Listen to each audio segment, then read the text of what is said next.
This is Anne Hart's speech. It is a truth universally acknowledged that a single man in possession of a good fortune must be in want of a wife. This is one of the most famous first opening lines of any novel, and it exemplifies the philosophy of many of the officious mothers within the novels of Jane Austen. If you like novels with poignant and witty insights into human nature that make you laugh and cry while you read them, you're going to love the novels of Jane Austen. I have read everything that she's ever written, and I wanted to learn more about the life of this woman who was arguably the most successful female author of her time and whose popularity has spanned for more than 200 years. Jane Austen wrote 6 of the most well-beloved novels in the English language, and everyone should have at least a fundamental knowledge of her life and her literary works. Today I'm going to cover her life, her literary works, and their effect on our culture. Let's start by learning a little about her life. Jane Austen was born in 1775 in Steventon, England. She was one of 8 children, 6 boys and 2 girls. Her father was a rector, and he ran a boys' boarding school in their home to help support his large family. Jane was by far closest to her sister, Cassandra. According to Mr. James Austen Leigh, Jane's nephew, in his book, A Memoir of Jane Austen, speaking of her relationship with Cassandra, quote, "Their mother observed that if Cassandra were going to have her head cut off, Jane would insist on sharing her fate.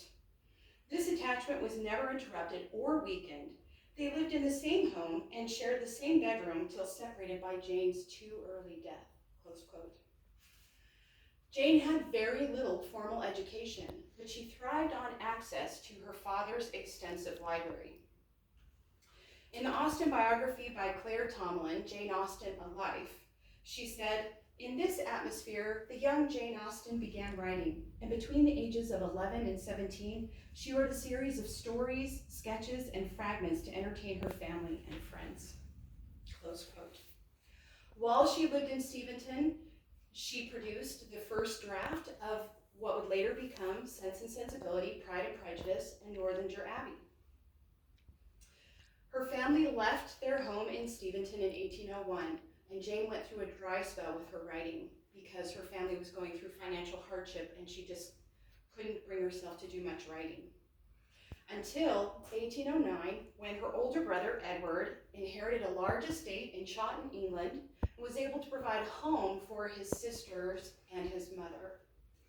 At which time, Jane felt the stability and happiness and contentment that she could continue her writing. She was able to revise her earlier works of Sense and Sensibility, Pride and Prejudice, and Northanger Abbey, in addition to writing her further novels of Mansfield Park, Emma, and Persuasion. Her older brother Henry helped her get them published.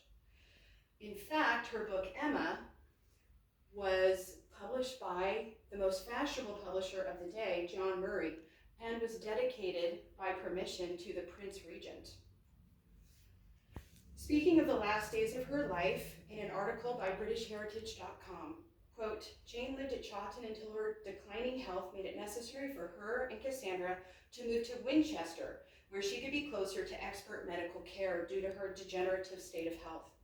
Jane Austen died on the 18th of July, 1817, at the age of 41, in the arms of her sister Cassandra. So now that we know a little more about the life of the author, let's learn more about her literary works.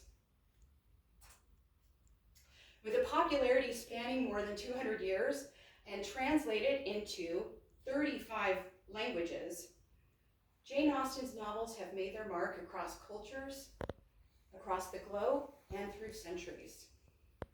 Her novels were published between the years 1810 and 1818, with Northanger Abbey and Persuasion published posthumously. Being a woman, she felt the need to publish anonymously. She was published under the phrase "by a lady." Her novels were reasonably popular when they were published, and their popularity has only grown over the years and decades.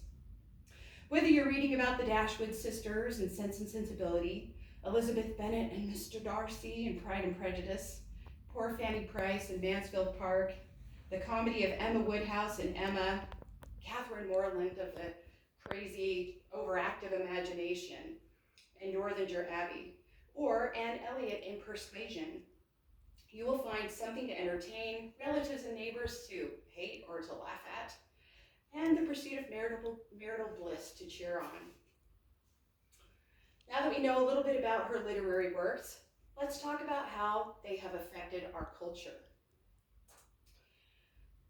The themes and storylines within her novels are entrenched within our cinematic and literary culture of our day. The earliest film made of a Jane Austen novel was the 1940 Pride and Prejudice, with a screenplay written by none other than Aldous Huxley, the author of A Brave New World. Many famous actors and actresses have played iconic roles in Jane Austen films, as you can see here. There have been numerous adaptations, modern adaptations to Jane Austen's films, notably Clueless, which is an adaptation of the book Emma, Bridget Jones' Diary, which is an adaptation of Pride and Prejudice, and my favorite, Pride and Prejudice and Zombies, which is Georgian romance novel meets The Walking Dead. Very entertaining. And many other movies that have been made as adaptations of the themes and storylines within Jane Austen's novels. With these adaptations and the great acting within them, she's definitely left her mark on cinematic culture. Aside from the success of Jane Austen's novels in and of themselves, there has grown a thriving market of satires, spoofs, sequels, and spin-offs to her novels. Of course, we've got Pride and Prejudice and Zombies. A popular motif is to write sequels to Pride and Prejudice. What happened to the Darcys after the novel ended, or novels about lesser characters within her books. The most popular novel to riff off of is, of course, Pride and Prejudice, her most popular novel. Well, as Mary Ann says in Sense and Sensibility, if a book is well written, I always find it too short. I hope you found this speech too short, but it's time to end. Today I've talked about the life of Jane Austen, her exemplary works, and their extensive impact on our culture. To quote the author one more time, "If adventures will not befall a young lady in her own village, she must seek them abroad. Seek adventure in something new. Pick up a Jane Austen novel and give it a try."